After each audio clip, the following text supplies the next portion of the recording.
maybe it's too late in my age. Yeah. Yeah, I tried because he said no plan B. Yeah, no plan B. So fine, okay. And then so in 1784, Joseph II, our Habsburg king, tried to make list about Jews for the registrations in Hungary. That was not that so easy in the offices because Jews living here didn't have any surnames, any family names. Yeah? So the older Jewish names sounded like this: Joseph ben Jacob or David ben Abraham. And the ben only means the son of. Yeah? As Ben Affleck, Ben Stiller, Ben Hur, Obi-Wan Kenobi, the son of Obi-Wan Kenobi. Sorry. I've slept a lot, yeah, so maybe that's right. Okay, but please let me tell you two more names. They are very important for us. Do you know our very famous movie star, Tony Curtis? Do you know him? And do you know his birth name as well? Birth name? That was that Curtis. Yeah, that's why I asked, of course. Yeah, okay, so he was born in Schwarz. His parents, that family Schwarz, came from Hungary. Yeah, but he was born in New York, yeah, city. Yeah, that's the same story with Harry Houdini. You know that the famous magician or skipper. He was born as Eric Weiss in this 7th district, Chengeri Street. Yeah, and then. Mr. Neumann, computer, Mr. Biro, he was a Schweiger, yeah, and Mr. Joseph Pulitzer Prize in the US, came from Hungary as well. Mr. Magic Cube, Mr. Rubik, yeah, you know, yeah, Hungarian Jew, and Mr. Edith Heller, Leo Szilard, the scientist, and Paul Simon had Hungarian Jewish roots, Simon and Garfunkel, you know. Same with Gene Simmons, yeah? You know him? From Kiss, yeah. That famous song, I Was Made for Loving You, Baby, you know? This I could pick up lyrics, yeah, so I just should sign. I was made for loving you, baby, okay, and then yeah. So that's why we have so many German names in this country. That was the official language of the country, not Hungarian, yeah? Official language. This beautiful and very well sounded, very easy Hungarian language existed since many hundred years, but that was not the official language.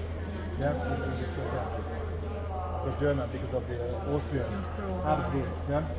Okay, so this is the most important, the biggest Jewish praying house in the country, but not the only one.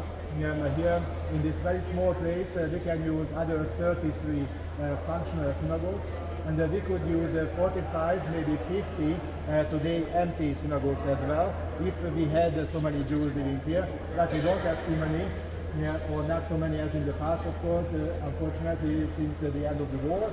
Yeah, and then so according to this estimation there are just 120,000 Jews living here. Yeah. How many of us do you think are so strict practicing Jews, observing Jews, kosher Jews? I don't know how should I say, how should I express. How many Jews are practicing? 10,000. 10,000 are good for you, or do you think less or more? Less. Less than 2,000 Jews are practicing Jews. Okay, but you know that's here so difficult. I mean, because we have to pray 3 times every day, 3 times a day. Unlike in your religion, you have to pray 3 times a year. Yeah,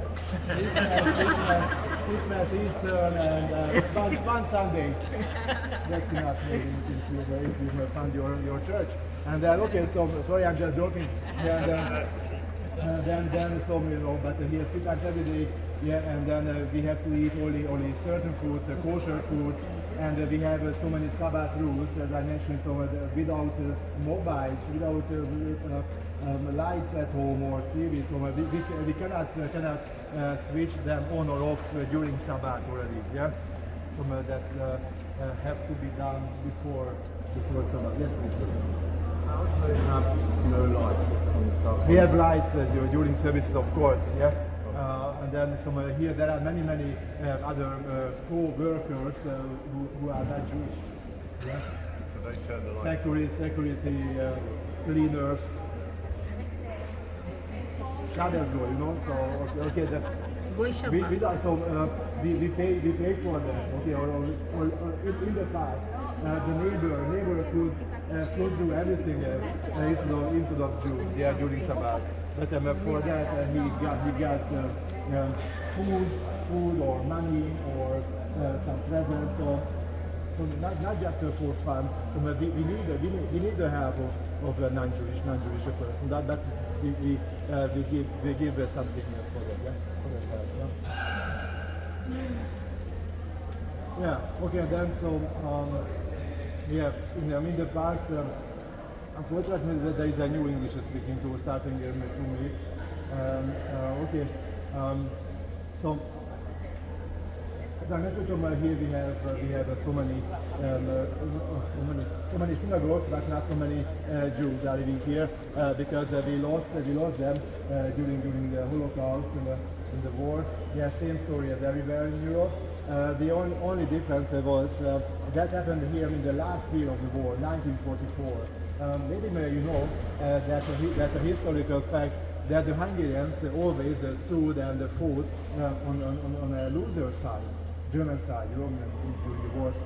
Maybe that's the reason why the Hungarians haven't won an uprising revolution or war since 550 years.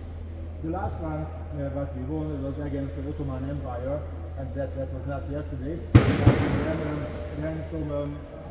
But on the German side, so this country was not military occupied.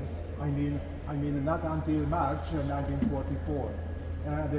Right now you could ask, okay, but why did they change their mind?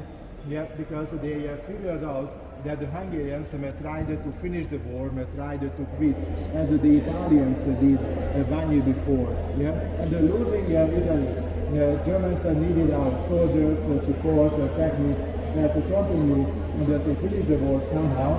So they occupied this country without any resistance. Yeah, so they just fought for Austria.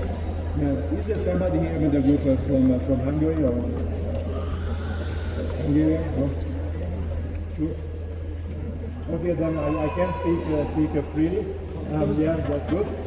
And then also there is a joke about this about that invasion of the Germans, which is no joke at all. So before the Germans occupied this country, high officers in that army were asked, how long would it take to occupy the whole country? And they answered, if the Hungarians resisted, then 12 hours. Without any resistance, 24 hours longer. Because the Germans had to stop, and that happened actually, so they had to stop in all big cities on the way here. And first of all, they had to listen to those greetings and the speeches of the Hungarians. The Hungarians were very happy. Yeah, they waved to the Germans because they didn't know why they were here. Yeah. So the Hungarians just thought, okay, they are just here to support us against the Soviets. Yeah. But that was an invasion, and came Adolf Eichmann as well, and then they started to organize those deportations, yeah, which was done in this country so fast as never earlier in Europe, because the Hungarian government authorities, police, and the special police forces, gendarmes, so they supported, they had the Germans, yeah, because they had the same goal to get rid of Jews forever. Yeah, unfortunately, they were quite smart.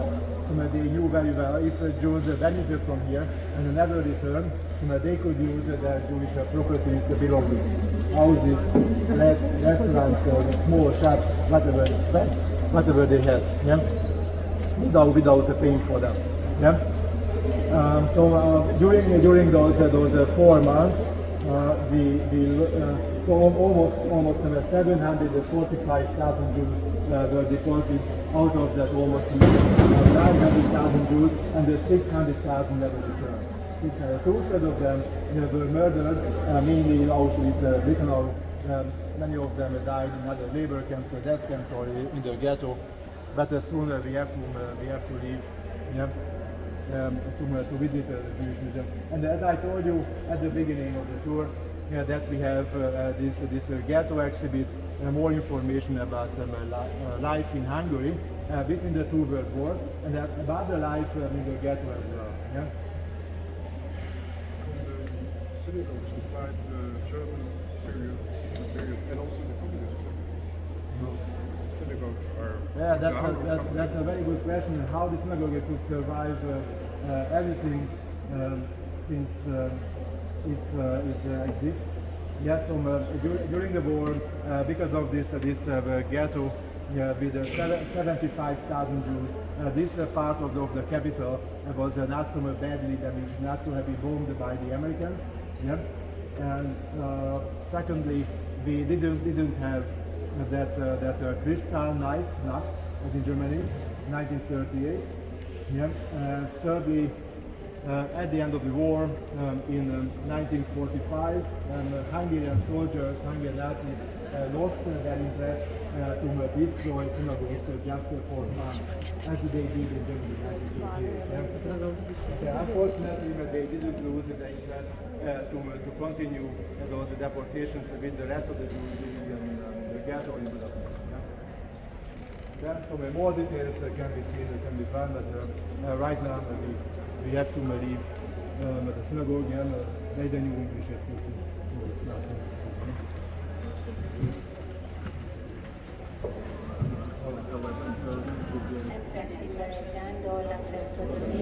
Verso il popolo ebraico, di fronte dell'armadio si trovano due candelabri enormi e poi furono 12 candele nere, in cui simboleggiando le 12 tribù di Israele. In mezzo dove c'è l'antena c'è un tratto dell'armadio per essere aperta solo il sabato mattina quando tirano fuori la lettura del Torah. La lettura del Torah è la copia di tutti i 5 libri nostri. Tutti questi 5 libri sono scritti solo stati usati io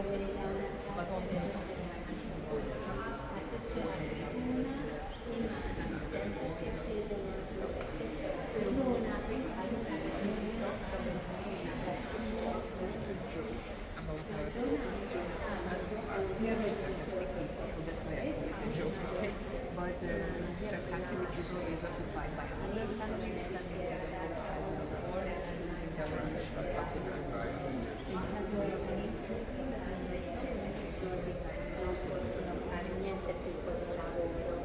Non si può fare la spesa, cucinare, accendere il fuoco, lampadina a gas, scrivere, suonare, prendere la macchina, prendere i mezzi pubblici, pagare, contare i soldi, fare la spesa, prendere il motore, che apre,